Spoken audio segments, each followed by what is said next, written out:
Hello and welcome to Deal Flow, the show where we look at deal making, deal funding and deal structuring in South Africa and across the African continent. I'm Erica van der Merwe. The South African private equity industry is gearing for growth, with several local funds having completed a fresh round of fundraising. As a result, an uptick in deal flow is likely during the course of this year and next. We talk tonight to one of the local private equity fund managers, Trinitas Private Equity, about the challenges and prospects for the local private equity industry. We start with a quick look at our deals of the week.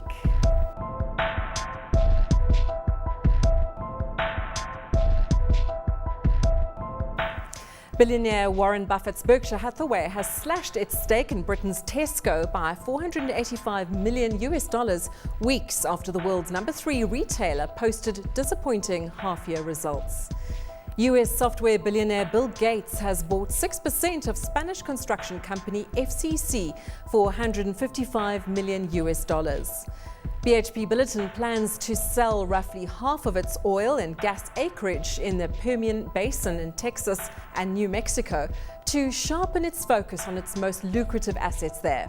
Malaysia's third largest listed plantation company, KUALA LAMPUR KEPONG, is in talks with Equatorial palm oil. This is to explore the possibility of taking a stake or buying up all of the shares in the Africa-focused London-listed planter.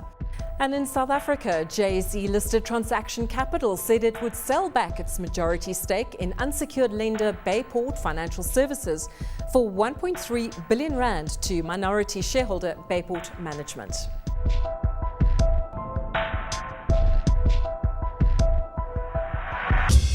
Well, news of the South African private equity industry typically is dominated by the larger players. Well, there's plenty of activity in the mid-market range too. Trinitas Private Equity is in this tier of the market, although it clocked up 3 of the top 5 South Africa's private equity deals last year. Andrew Hall is founding partner and executive director of Trinitas Private Equity. Good to have you here, Andrew. Thanks for having me, Erica. When we talk about the mid-tier, the middle segment of the deal-making market, what sort of deal sizes and enterprise value sizes are we looking at? We see the market broken up principally into 3 areas. So you've got your really large funds that are doing the larger deals, such as Ethos and Actis. And then at the bottom end of the market, you've got a lot of smaller VC type funds, angel investors doing anything from R1 million up to, say, 10, 20 million rand deployments. So the mid-market is quite broadly defined, but we say any sort of enterprise value businesses from about 100 million rand up to about 1 billion, maybe even slightly larger. So how are the dynamics different in this mid-level market range compared to what an Ethos or an Actis has to deal with? I'd imagine you don't have the headaches of needing to take a business private. It's possibly more manageable. You're dealing with the owner and the manager rolled into one, possibly. Look, typically they can be owner-managed businesses, but where we like to play is not really your sort of very small uncorporatized companies. So we look at companies doing probably in the region of sort of 50 million rand plus operating profit. So I mean, they are really proper businesses with structures in place, corporate structures in place. I guess why we prefer the area is that the multiples that we see that we pay in that area are a lot lower than you're paying sort of, or certainly to delist businesses. The premiums now demanded for delistings are significantly higher than you get in the sort of mid-market space. And I don't know that they're necessarily easier deals to do. Certainly not having to delist a business is easier. We have delisted businesses. We still see that, I guess, as one of the areas that we look for opportunities is the sort of smaller, the Altex companies. We think a lot of those companies probably aren't ideally listed businesses, and in our past track record we have delisted companies. If we look at your portfolio, I think you've got about 4 companies within your portfolio. I think you're about halfway deployed with this particular fund. What does your portfolio look like? You are agnostic, so I gather you look at a range of possible industries. Correct. So our perception of the marketplace in South Africa is it's too small to be an industry-specific player. I think probably the only space that you really would find an industry-specific player is in mining, because it's such a specialized industry and such a cyclical industry. And that really is the one carve-out where we wouldn't look to deploy. So which is also fairly typical of private equity. Correct. I think it's principally because of the cyclicality of any sort of resources. So it is mining and also direct agriculture. But as you say, we are agnostic. Also, given the size of the marketplace, while we do like certain themes, we are really bottom-up investors. So we're just looking for good deals as opposed to sort of trying to segment the market and saying we want to have 20% deployed in retail, 20% in manufacturing, right, 20% in services, etc. So we really are looking from a bottom-up perspective, trying to get access to good proprietary deal flow. And so define that. What's a good deal? Is it pricing? Is it where you recognise that you truly can add value? Is it that you've got chemistry with the management? What is it? Yeah, I mean, our modus operandi is very much one of a strategic investor. I mean, we're a team of 5 investment professionals, probably looking to have a portfolio, number of portfolio companies, 8 to 10 in this fund. So that doesn't really afford us the opportunity to get really roll up our sleeves and get really sort of hands-on operational in businesses. So for that reason, we're looking for strong management teams. That's probably the main criteria we look for. And then, as you said, sort of good entry pricing is critical in any private equity deal. Throughout the life of a private equity investment, you really are going to hold the asset at your entry multiple. So you can't really rely on a multiple flip. So at the end of the day, you're relying on the underlying growth of the business, some margin expansion, there's some sort of synergies, economies of scales you can get out of the businesses. You said you can't rely on multiple flip. Explain that. So where we look to buy assets is probably, I mean, in private equity, you talk of EBITDA multiples, EBITDA to enterprise value. Similar to price earnings, but different. Similar to price earnings. So price earnings is really a multiple on your after-tax earnings. Enterprise EBITDA to enterprise. EBITDA is really your operating profit. So before you're taking consideration of the capital structure of the business. So you're stripping out your interest costs, depreciation costs, and obviously it's before tax as well. So where we're looking to play there is obviously as low as possible, but where we've historically paid for assets is in the region of probably 3.5 to 5 times EBITDA. And when I say you can't rely on a multiple flip, you don't want to be buying at a 5 or 6 multiple, hoping that you can sell it in 3 or 4 years' time at a 7 or 8 multiple. You don't know what the market's going to look like in 5 years' time. You don't know what sort of multiples are going to be demanded. So for that reason, you're relying on only being able to exit at the multiple that you've paid for an asset. So where does your return come from? Your return is coming from underlying growth in the company, hopefully some margin expansion if you've managed to extract synergies in the business, working with a good management team. What sort of returns are you targeting? And having said that, how do you measure those returns? So presumably you have to report back to your investors. Are you looking at internal rate of return, or are you looking at how much you can return back in a nominal sense? Both are relevant measures in private equity. So I think to our investors, probably your IRR, your internal rate of return, is your probably most easily measurable and comparable return measure.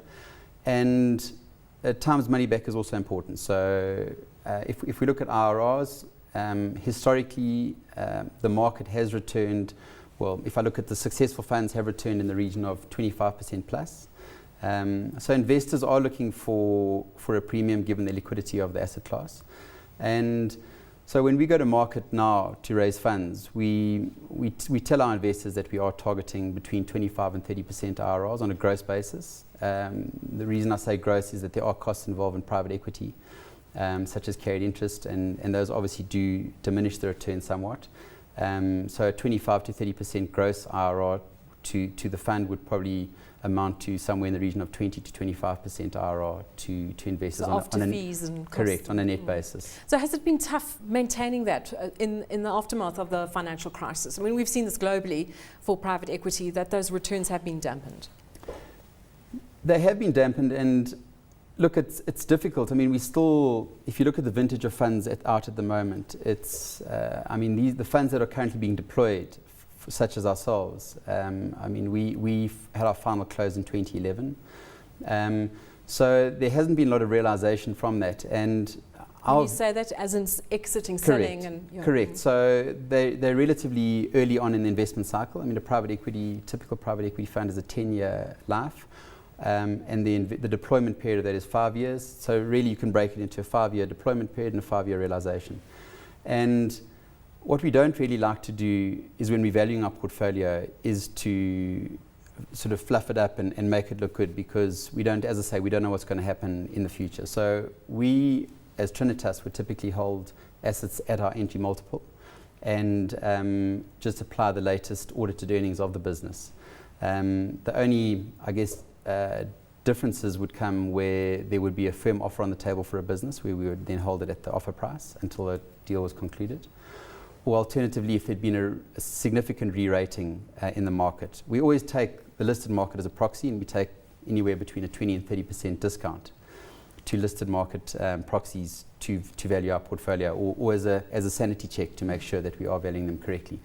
So for that reason, we value quite conservatively. I think the industry, certainly Trinitas, and I think the industry as a whole. And so given where this current vintage of private equity funds is, I think it's quite difficult to assess what the returns will be.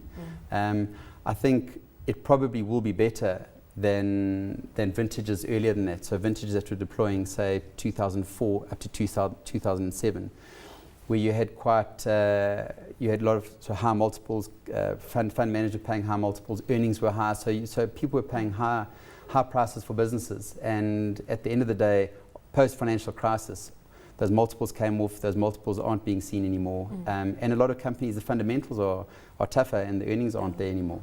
Andrew, if you were to look ahead, the next year or two for private equity, for deal making in South Africa, what excites you and what do you think will the trends be? There's plenty of regulation. It's difficult to raise the funds locally and offshore. What are you seeing? Yeah, look, I think we always say when we go out on roadshow that we're not deal junkies. We're not like corporate financiers looking to do 10, 20, 30 deals a year, you know. We, as I mentioned earlier, we're a private equity fund of close on 700 million rand. We're looking to deploy anything between 50 to 100 million rand per deal. And our track record to date in this fund speaks to that. We approximately 60 million rand on average per transaction. And we'd be comfortable doing, I mean, last year was a very successful year for us. We closed 3 transactions. This year we've closed 1 so far, and we're quite close to probably closing another one in the next 4 weeks. So 5 deals in probably under 18 months is significant for us, and I think that speaks to the sort of the backup of pipeline. I mean, we were very focused on capital raising for quite some time in a difficult raising environment. But we're comfortable doing 1, maybe 2 deals a year at most. So when people speak about how sort of deal flow is out there, I think it's probably more relevant to your M&A guys, guys that really want to go out there or doing DDs. For us, doing proprietary deal, getting access to proprietary deal flow, you just have to find that one fantastic opportunity. Right. But that said, you know, you need a couple in the pipeline because I mean, you do commit a lot of resources to a potential transaction, and right at the death, 6 months into sort of a due diligence, they can fail. Right. But you hope that with experience that you can mitigate that earlier on. Indeed. Andrew, thank you. Good talking to you.